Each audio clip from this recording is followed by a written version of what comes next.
Assalamualaikum warahmatullahi wabarakatuh. Perkenalkan, nama saya Muhammad Aris Munandar Imam, kelas 1C dengan NIM 22404501017. Jadi, saya akan membahas tentang 5 materi yang telah dipresentasikan oleh teman-teman saya dalam mata kuliah Pendidikan Agama Islam. Nah, 5 materi ini apa saja? Materi yang pertama yaitu mengapa dan bagaimana pendidikan agama Islam diajarkan di perguruan tinggi. Kemudian materi yang kedua yaitu bagaimana manusia bertuhan. Lalu materi yang ketiga, bagaimana agama menjamin kebahagiaan. Kemudian yang keempat, mengintegrasikan Islam, iman, dan ihsan dalam membentuk insan kamil. Kemudian materi yang terakhir yaitu bagaimana membangun paradigma Qur'ani. Baik, tanpa menunda-nunda waktu Anda, marilah segera kita melanjutkan dengan membahas materi yang pertama terlebih dahulu dengan judul mengapa dan bagaimana pendidikan agama Islam diajarkan di perguruan tinggi. Check it out. Konsep dan cara pembelajaran PAI di perguruan tinggi.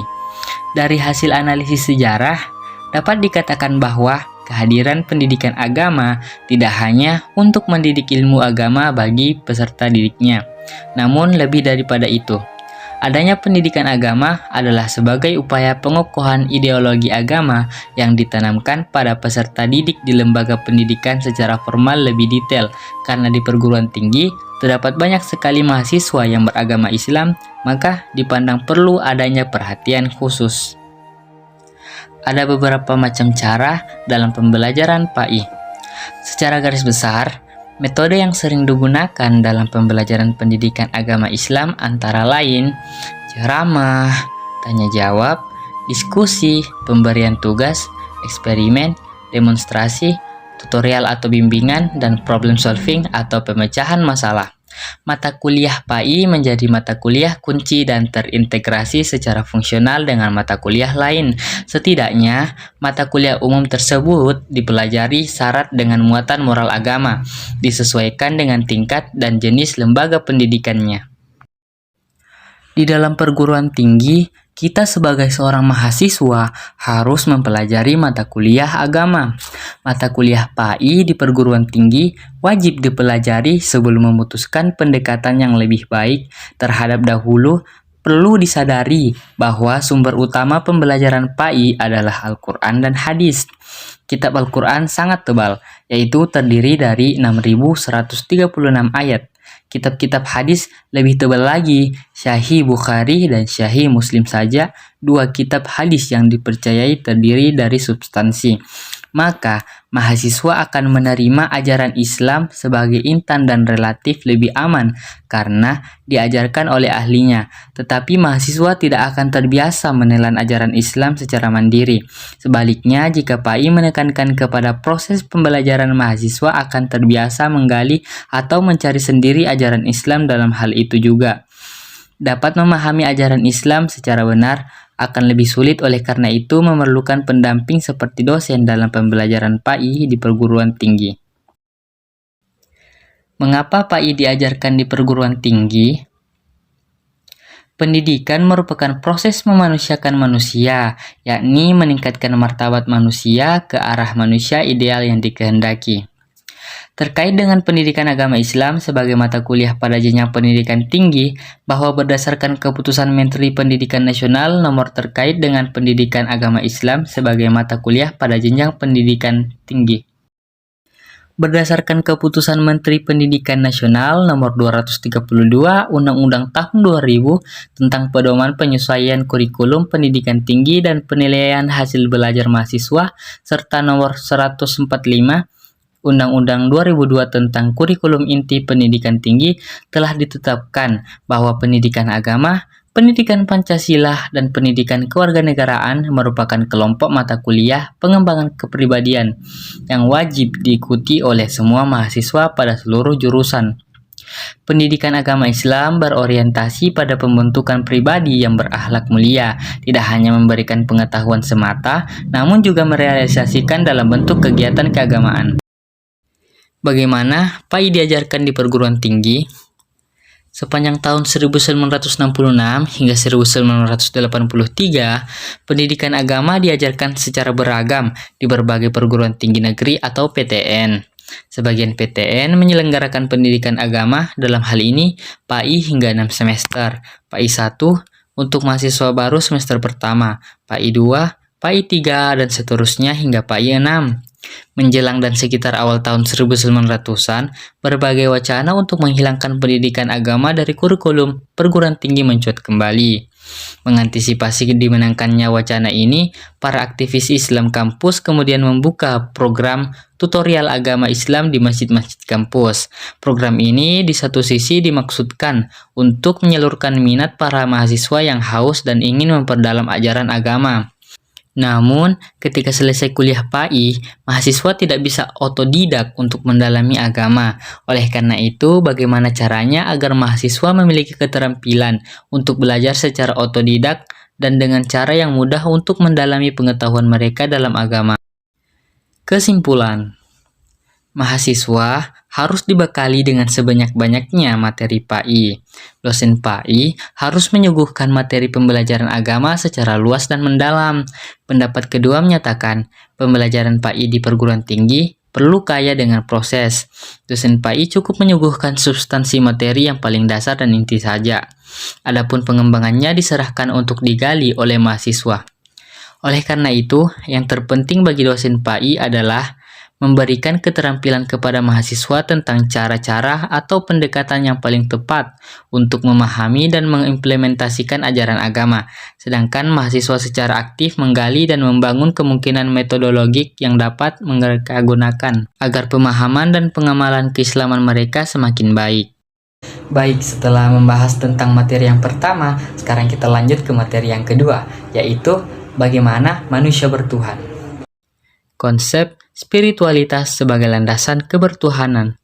Pada dasarnya, hati manusia itu bersifat universal, dengan catatan manusia itu telah mencapai titik fitrah atau God spot, dan terbebas dari segala paradigma dan belenggu.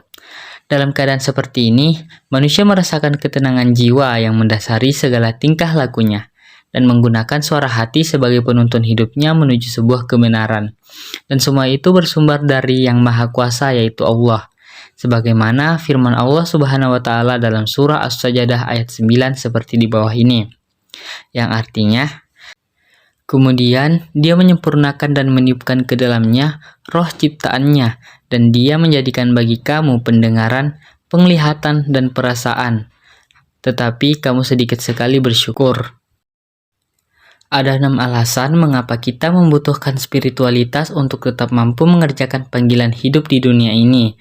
Namun, saya hanya akan mengambil 2 alasan mendasar saja, yaitu yang pertama, karena manusia adalah makhluk ciptaan yang terbatas, yang memiliki kebebasan untuk memilih. Kemudian, alasan yang kedua yaitu untuk menjaga integritas diri kita di tengah-tengah realita dunia yang fana dan tak menentu. Karena kenikmatan yang dihadirkan oleh jabatan, harta, dan kekuasaan mudah menggiring kita memilih melakukan perbuatan-perbuatan amoral dan menyalahgunakan wewenang, termasuk melanggar prinsip dan nilai-nilai yang kita yakini. Integritas tanpa spiritualitas ibarat membangun rumah di atas tumpukan pasir di tepi pantai, yang dapat roboh kapan saja akibat terpaan ombak laut. Kita membutuhkan spiritualitas untuk mampu mempertahankan integritas di tengah dunia yang penuh godaan yang menggiurkan. Kita tidak saja membutuhkan bakat, kapasitas intelektual, dan kompetensi untuk memenuhi panggilan hidup kita. Iman, keyakinan yang melandasi nilai-nilai spiritualitas, memampukan kita memenuhi panggilan hidup sambil tetap menjaga keseimbangan antara kehidupan duniawi dan akhirat, sehingga kita tidak terhanyut mengejar kebendaan dan materialisme yang berlebihan. Ketika hati nurani yang takut akan Tuhan itu mulai merasuki kesadaran dan hasrat hidup kita, maka kita memiliki kemampuan untuk menempuh hidup dengan integritas. Hidup dengan integritas berarti hidup dengan prinsip bahwa dengan atau tanpa kontrol dari pihak lain, kita tetap berpegang teguh pada nilai-nilai yang kita yakini. Integritas kita diukur dari apa yang kita pikirkan, katakan, dan lakukan, bahkan ada saat kita sendirian. Kesimpulan, Dalam keadaan seperti ini, manusia merasakan ketenangan jiwa yang mendasari segala tingkah lakunya, dan menggunakan suara hati sebagai penuntun hidupnya menuju sebuah kebenaran. Dan semua itu bersumber dari Yang Maha Kuasa, yaitu Allah. Suara hati itu masih terus berjalan dan masih bisa dirasakan hingga saat ini, kecuali hati yang tertutup. Sudah merupakan fitrah manusia untuk memiliki rasa ketuhanan dan memiliki kebaikan hati nurani. Namun, hal ini tidak terjadi kepada orang yang hatinya telah tertutup. Walaupun demikian, ia pun masih bisa merasakan hal ini, namun dengan kadar yang rendah. Melalui penyucian hati, potensi roh akan semakin menguat dan mengalahkan semua dorongan instinktif materialistis yang berlebihan. Oke, kita lanjut lagi ke materi yang ketiga, yaitu bagaimana agama menjamin kebahagiaan. Bagaimana agama menjamin kebahagiaan? Menurut Al-Alusi, bahagia adalah perasaan senang dan gembira karena bisa mencapai keinginan atau cita-cita yang dituju dan diimpikan. Pendapat lain menyatakan bahwa bahagia atau kebahagiaan adalah tetap dalam kebaikan atau masuk ke dalam kesenangan dan kesuksesan. Mungkin Anda pernah mendengar ada teman mengatakan, "Saya bahagia sekali karena saya memperoleh nilai bagus dalam mata kuliah pendidikan agama Islam." Ada juga mengatakan, "Saya bahagia karena mendapatkan beasiswa." Kalau Anda bertanya kepada teman Anda, apa tujuan hidup? Ia akan menjawab bahwa tujuan hidup adalah saadah di dunia dan saadah akhirat, bahagia di dunia dan di akhirat. Berbeda dengan konsep di atas, Ibnul Qayyim al-Jauziyah berpendapat bahwa kebahagiaan itu adalah perasaan senang dan tentram karena hati sehat. Hati yang sehat dan berfungsi dengan baik bisa berhubungan dengan Tuhan pemilik kebahagiaan. Dalam kitab Mizanul Amal, Al-Ghazali menyebut bahwa as-sa'adah atau bahagia terbagi dua. Pertama, bahagia hakiki, dan kedua, bahagia majasi. Bahagia hakiki adalah ukhrawi. Kebahagiaan ukhrawi akan diperoleh modal iman, ilmu, dan amal. Adapun kebahagiaan duniawi yang bisa diperoleh orang yang beriman dan bisa didapat oleh orang yang tidak beriman. Agama adalah landasan atau fondamen, sedangkan jabatan atau kedudukan adalah penjaganya. Barang siapa yang tidak memiliki fondasi maka akan roboh.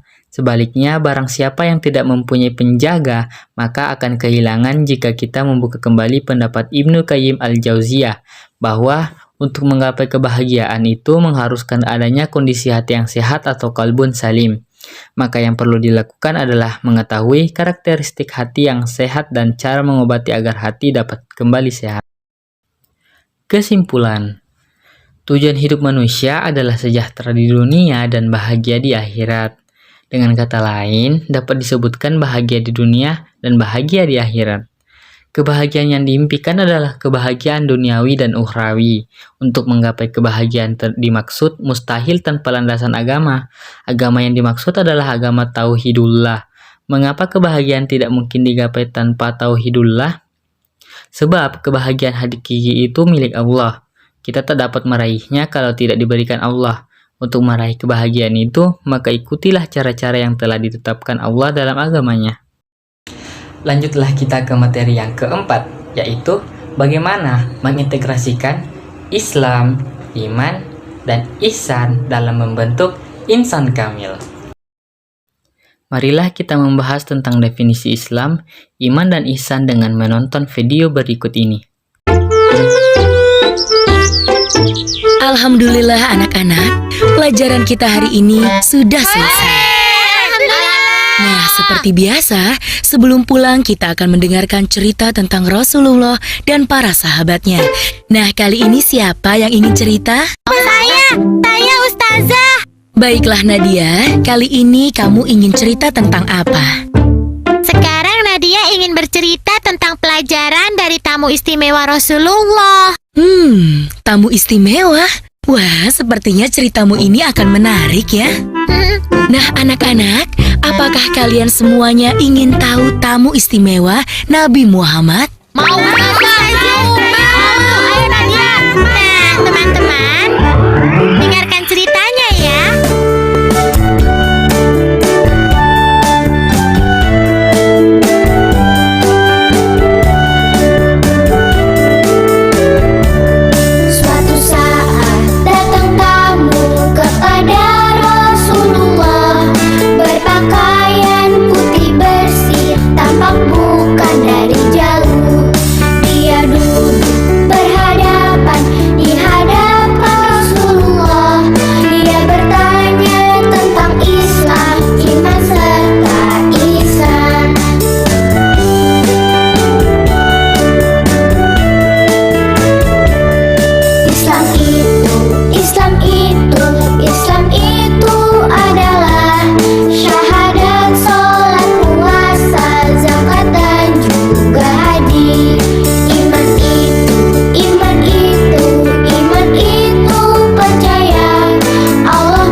Nah, setelah tadi kita menonton video pendek tentang penjelasan definisi Islam, iman, dan ihsan, sekarang kita berpindah ke alasan mengapa Islam, iman, dan ihsan menjadi syarat dalam membentuk insan kamil.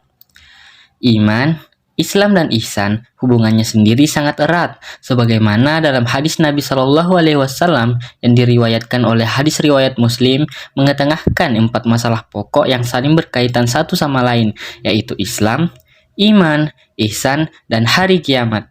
Hal ini menunjukkan bahwa keberagaman seseorang baru dikatakan benar jika dibangun di atas pondasi Islam dengan segala kriterianya. Disemangati oleh iman, segala aktivitasnya dijalankan atas dasar ihsan, dan orientasi akhir segala aktivitas adalah akhirat. Atas dasar tersebut, maka seseorang yang hanya menganut Islam sebagai agama belumlah cukup tanpa dibarengi dengan iman. Sebaliknya, iman tidaklah berarti apa-apa jika tidak didasari dengan Islam. Selanjutnya, kebermaknaan Islam dan iman akan mencapai kesempurnaan jika dibarengi dengan ihsan. Ketertarikan antara ketiga konsep di atas, Islam, iman, dan ihsan dengan hari kiamat.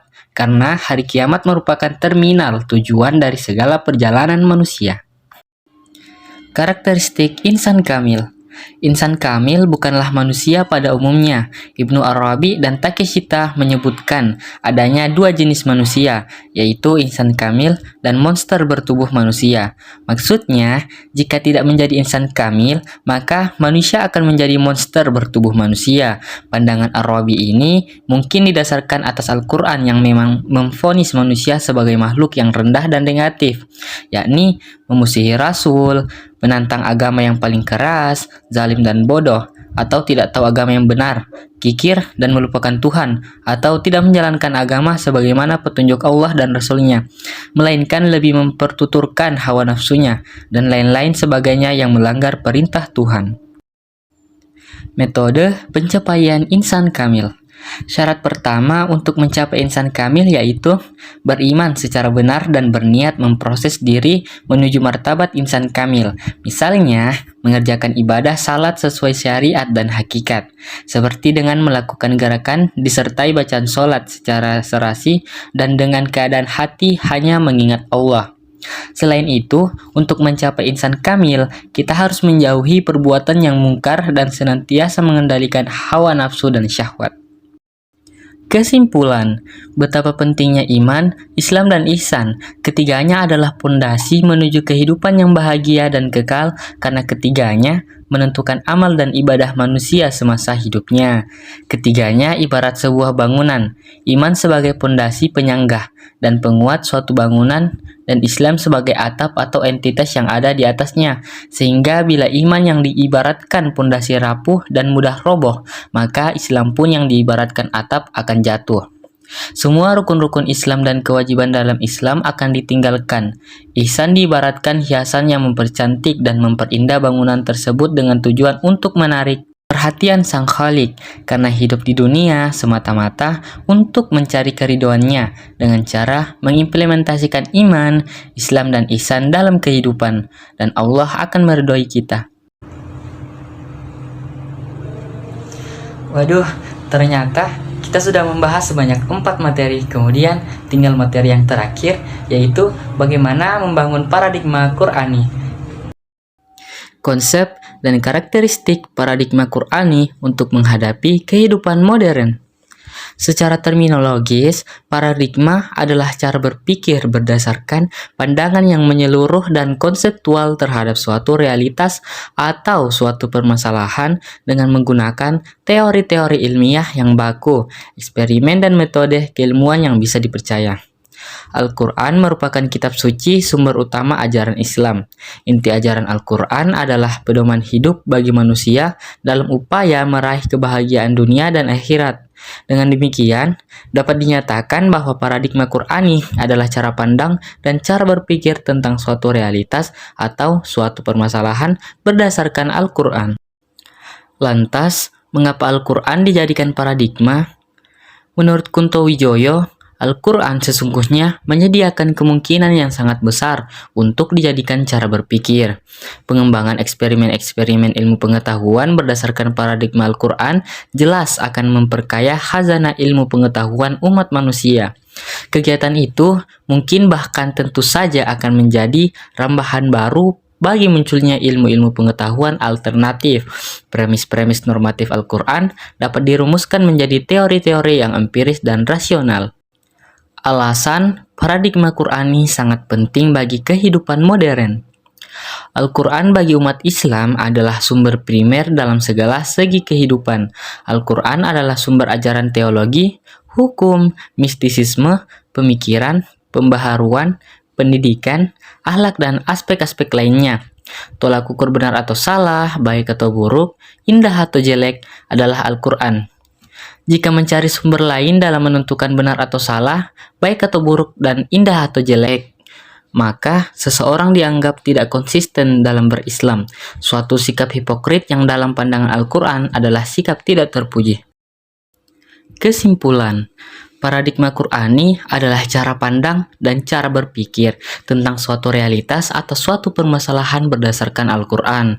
Paradigma Qur'ani merupakan sesuatu yang sangat penting adanya bagi kehidupan kita sebagai manusia, khususnya di kehidupan modern saat ini.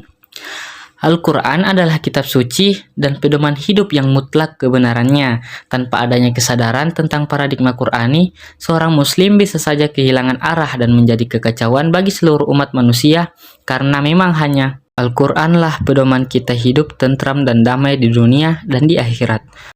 Baiklah, mungkin itu saja yang bisa saya sampaikan terkait dengan 5 materi PAI yang telah diajarkan. Kurang dan lebihnya mohon dimaafkan. Wabillahi taufik wal hidayah. Wassalamualaikum warahmatullahi wabarakatuh. Salam BK.